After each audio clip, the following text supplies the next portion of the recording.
میں بھی تو انسان ہوں۔ میں جب بڑا ہونے لگا تو محض مجھے ٹرانسجنڈر کی خصوصیات نما ہوئی اور میں باقی لوگوں سے کافی مختلف تھا، اور جب میں کوئی کام کرتا تھا اور میں اس کو مکمل نہ کر پاتا تو مجھے لوگ ہجڑا کہنے لگے۔ پھر مجھے اسکول اور کالج میں طلباء کی بری نظروں کا سامنا کرنا پڑا اور مجھے گلیوں اور بازاروں میں ہجڑا کے نام سے پکارا جانے لگا، اور پھر یوں ہوا کہ میں نے معاشرے کی ہر تکلیف کو برداشت کر ہمیشہ اپنے رب سے گلہ کیا کہ میں بھی تو انسان ہوں، میرے بھی احساسات ہیں اور ہم بھی اس معاشرے کے رہنے والے، اور ہمیں کیوں یہ معاشرہ اور یہ دنیا والے قبول نہیں کرتے۔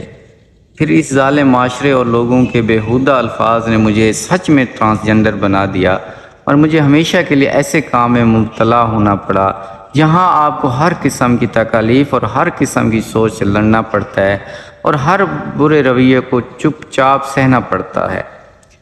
جب معاشرے نے مجھے قبول نہیں کیا تو پھر خاندان میں بھی ہر کوئی برا بھلا کہنے لگا، اور میرے والدین کو مجھے اپنے گھر سے نکالنے پر مجبور کیا۔ اس لیے میرے والدین نے مجھے سخت سردی میں رات کے آدھے پہر معاشرے اور خاندان کے ڈر سے گھر سے نکال دیا۔ جب میں گھر سے نکل رہا تھا تو میری ماں نے آخری بار جب میرا چہرہ دیکھا تو میری ماں کی آنکھوں میں آنسو تھے، اور جب اس نے مجھے پیار بھری نظروں سے دیکھا تو مجھے اس وقت جو سکون ملا وہ مجھے پوری زندگی میں نہیں ملا۔ لیکن آخر ماں ہی کیا کر سکتی تھی، کیونکہ میرے والد نے میری وجہ سے میری ماں کو مشکل میں ڈال دیا تھا۔ یا تو یہ ناسور ہمارے گھر سے نکلے گا یا پھر میں تمہیں طلاق دوں گا۔ تو میں ہرگز یہ نہیں چاہتا تھا کہ میری ماں کو میری وجہ سے کوئی درد پہنچے، اس لیے میں نے فیصلہ کر لیا کہ میں خوشی خوشی اپنے گھر سے نکل جاؤں اور کبھی اپنے گھر کی دہلیز پر قدم نہ رکھوں۔ میں نے اپنے والد کی آنکھوں میں اپنے لیے پیار دیکھا، لیکن معاشرے نے ان کو اتنا مجبور کر لیا تھا کہ اپنے جگر کے ٹکڑے کو اپنے آپ سے جدا کرے، اور پھر یوں ہوا کہ میرے والد نے مجھے گھر سے نکال کر گھر کا دروازہ بند کر لیا۔ کیا خوب کہا ہے کسی نے، اس درد کی دنیا سے گزر کیوں نہیں جاتے، یہ لوگ بھی کیا لوگ ہیں، مر کیوں نہیں جاتے۔ پھر میں انتہائی معصومیت سے اپنے رب سے گلہ کرنے لگا کہ اے میرے رب، تو نے مجھے اس بے حس معاشرے میں پیدا ہی کیوں کیا جو مجھے قبول نہ کر سکے۔ پھر یوں سخت سردی کی آدھی رات میں دھکے کھاتا رہا اور مارا مارا پھرتا رہا کہ کوئی تو ہوگا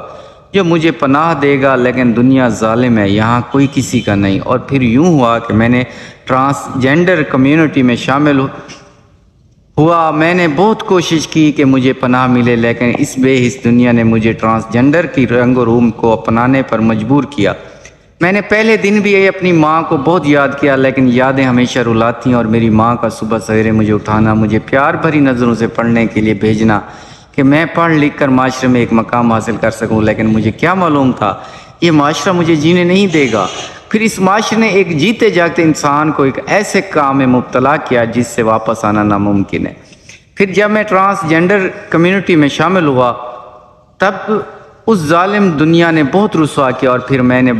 بناوٹ و سنگار کو اپنا پیشہ بنا لیا اور میں اپنی مجبوری لے کر ناچنے لگا، اور جب بھی مجھے ناچنے کا کہا جاتا تو میں فوراً ہی ناچنے کے لیے مانتا، کیونکہ میرے پاس کوئی اور چارہ نہیں ہوتا۔ اور اس ظالم دنیا نے ہر طرح سے ہراساں کی اور ہر ایک کی بری نظروں کا سامنا کیا۔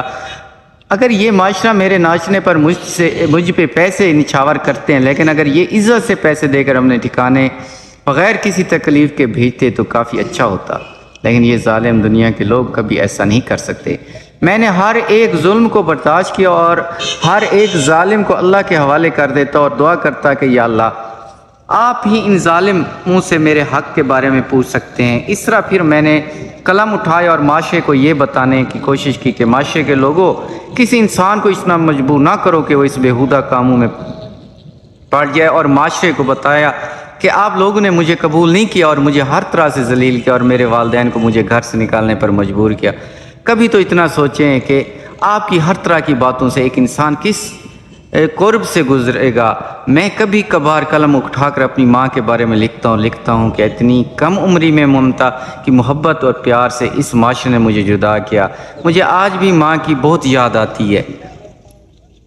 لیکن اس دنیا کے ڈر سے میں اپنی ماں سے بھی نہیں مل سکتا اور نہ ان سے نظریں ملا سکتا ہوں۔ پھر ہر ایک ظالم کو سہتا رہا اور دھکے کھاتا رہا اور آنکھوں میں آنسو لیے ناچتا رہا۔ اقبال فرماتے ہیں تم حیا و شریعت کے تقاضوں کی بات کرتے ہو، ہم نے ننگے جسموں کو ملبوس حیا دیکھا ہے۔ دیکھیں ہم نے احرام میں لپٹے کئی ابلیس، ہم نے کئی بار میں خانے میں خدا دیکھے ہیں۔